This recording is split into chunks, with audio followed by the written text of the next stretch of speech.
आज की कहानी है बहू हो तो ऐसी। आज मेरी सास को गुजरे पूरा 1 महीना हो गया था।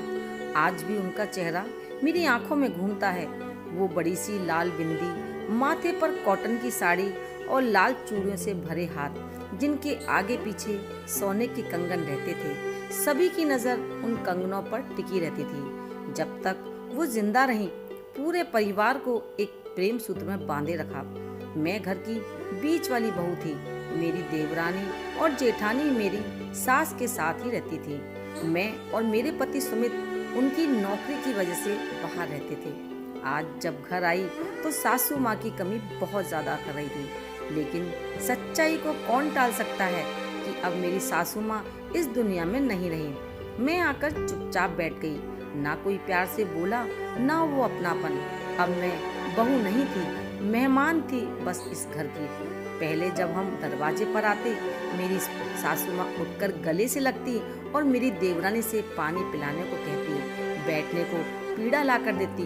उनकी याद करके मेरी आंखों में आंसू आ गए। ऐसा लगा जैसे ये घर मेरा है ही नहीं और आज हम सब एक खास मकसद के लिए यहाँ इकट्ठे हुए हैं। मेरा पूरा मायका और ससुराल और सभी रिश्तेदार यहाँ उपस्थित थे। जो जिसका था उसको मिल जाएगा, मतलब बंटवारा। वैसे तो मेरे ससुर ने पहले ही बंटवारा कर दिया था, लेकिन एक बड़ा सा संदूक था जिससे मेरी सास को बहुत प्यार था, जिसकी चाबी बस सासू माँ के पास ही रहती थी। मेरे साथ साथ सबको ये जानने की इच्छा थी कि आखिर इस संदूक में ऐसा क्या है जो सासू माँ ने आज तक किसी को देखने भी नहीं दिया। अब वो समय भी आ गया जब वो संदूक भी खोला गया। मेरे पति ने उसका सारा सामान बाहर निकाला। मेरी देवरानी जेठानी पागलों की तरह छीना झपटी कर रही थी। मेरी जेठानी बोली, इस बाजूबंद को तो मैं ही लूंगी। सासू माँ को मेरी बेटी की शादी की बड़ी चिंता थी, उसकी शादी के काम आएगा। देवरानी भी झट से बोल पड़ी, वाह दीदी वाह, सब कीमती सामान तुम रखोगी और कूड़ा कबाड़ा हम रखें। पागल थोड़े ही है, हमारी भी तो सास थी, हमारा भी तो हक है उनकी आखिरी निशानी पर।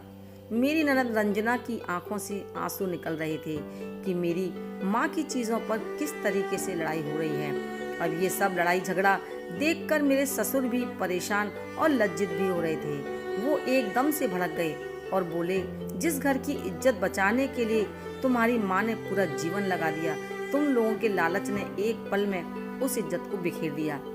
निशा और रीना बहू, तुम दोनों चुप रहो। मैं बहुत देर से चुपचाप बैठी सबकी बातें सुन रही थी। मेरे ससुर ने मुझसे कहा, बहू तुम भी तो कुछ बोलो, क्या तुम्हें कुछ नहीं चाहिए?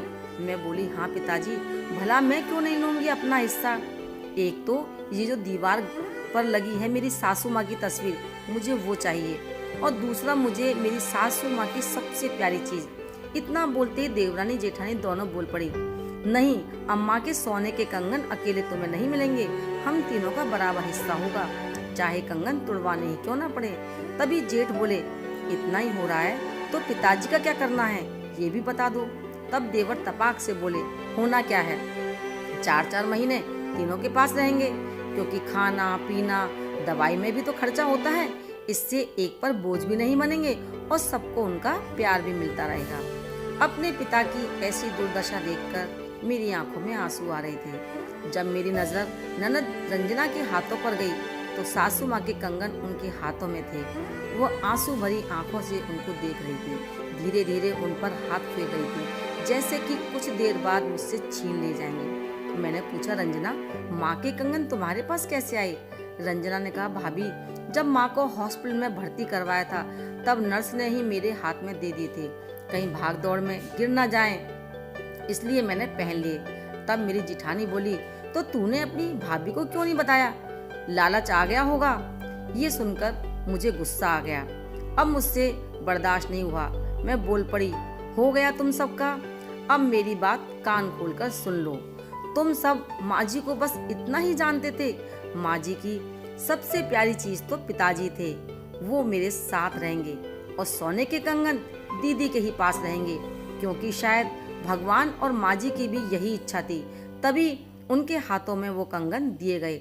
नहीं तो बहुत सारे लोग थे वहाँ, उनको क्यों नहीं दिए?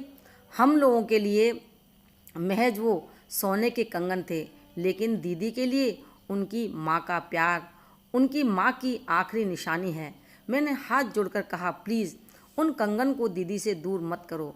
ये सुनकर मेरे ससुर और सभी रिश्तेदार मेरी सराहना कर रहे थे।